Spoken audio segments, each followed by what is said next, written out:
আসসালামু আলাইকুম, শুভেচ্ছা, স্বাগতম। প্রিয় দর্শক, এখানে বাংলাদেশ চীনকে নিয়ে সংবাদ, বাংলাদেশ চীন সম্বন্ধে প্রধান উপদেষ্টার বক্তব্য তুলে ধরা হয়েছে। বাংলাদেশ চীন অংশীদারিত্বের রূপরেখা তুলে ধরলেন প্রধান উপদেষ্টা।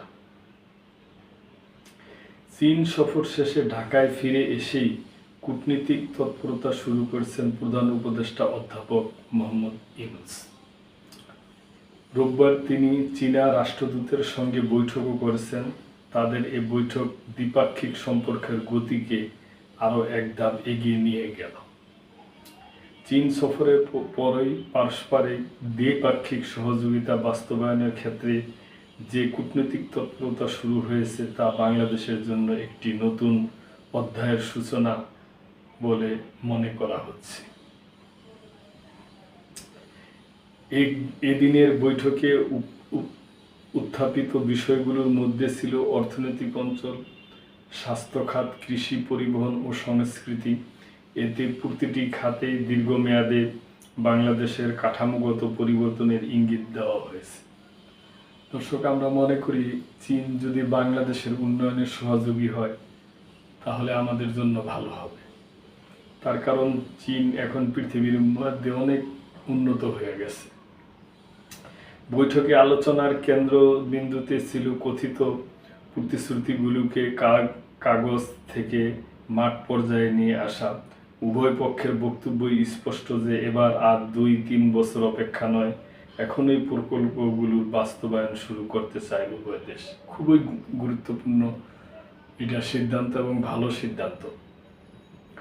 আলোচনা শেষে জানানো হয়েছে মংলা ও আনোয়ারার অর্থনৈতিক অঞ্চল দুটি নিয়ে প্রস্তুতি প্রায় শেষ।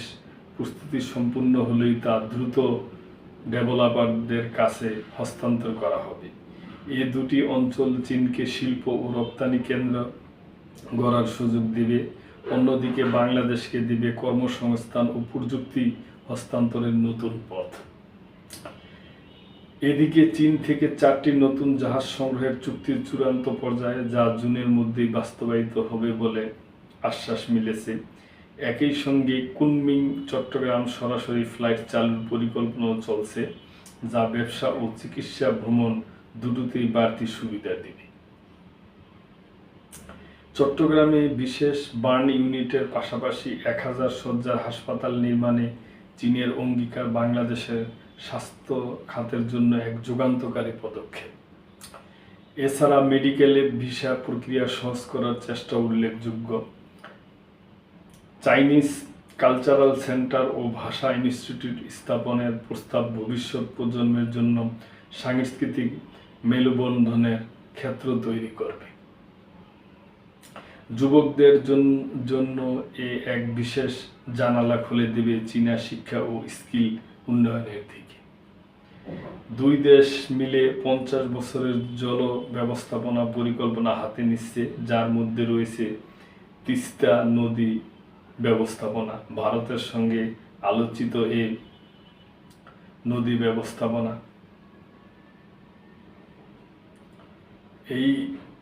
ভারতের সঙ্গে আলোচিত এই ইস্যুতে চীনের সক্রিয় ভূমিকা কূটনৈতিকভাবে বেশ তাৎপর্যপূর্ণ। বৈঠক শেষে বলা হয়েছে এই মৌসুমেই বাংলাদেশ থেকে চীনে আম রপ্তানি শুরু হচ্ছে, পরের বছর যাচ্ছে কাঁঠাল। প্রধান উপদেষ্টার কথায় আমি নিজের হাতে একটি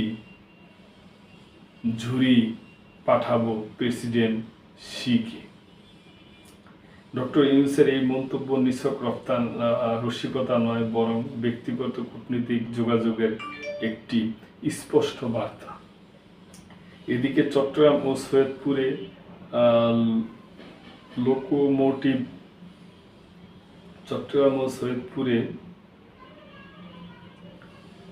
লোকোমোটিভ উৎপাদন ও রক্ষণাবেক্ষণ কেন্দ্র স্থাপনের প্রস্তাব চীনকে যুক্ত করবে বাংলাদেশের রেল খাতে প্রযুক্তি সহায়তায়। একই সঙ্গে লোকাল ট্রেন চালক ও ইঞ্জিনিয়ারদের জন্য প্রশিক্ষণ কর্মসূচি হাতে নেওয়ার কথাও বলা হয়েছে। চীনা কূটনীতিকদের সঙ্গে এই বৈঠক এবং এতে গৃহীত সিদ্ধান্তগুলো নির্দেশ করে যে বাংলাদেশ চীন অংশীদারিত্ব এখন এক নতুন স্তরে প্রবেশ করেছে, যেখানে শুধু অর্থনৈতিক বিনিয়োগ নয়, রয়েছে পরিকাঠামো, শিক্ষা, সংস্কৃতি ও স্বাস্থ্য খাতেও দীর্ঘমেয়াদী প্রভাব ফেলবে এমন পরিকল্পনা।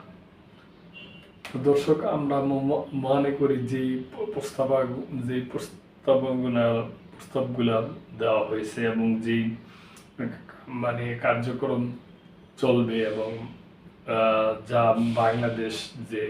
বাংলাদেশের প্রধান উপদেষ্টা যে চীন সফর করলো, যেই চুক্তি কিংবা যেই ইনামা সই হয়েছে, ওগুলো এখন বাস্তবায়নের জন্য দুই দেশে বিভিন্ন আলাপ আলোচনা চলছে এবং এটা শুধু খাতা কলমে কিংবা টেবিলে না, অতি দ্রুতই কাজে রূপান্তরিত করতে চাইতেছে আর কি, কাজ শুরু করে দিতে চাইতেছে।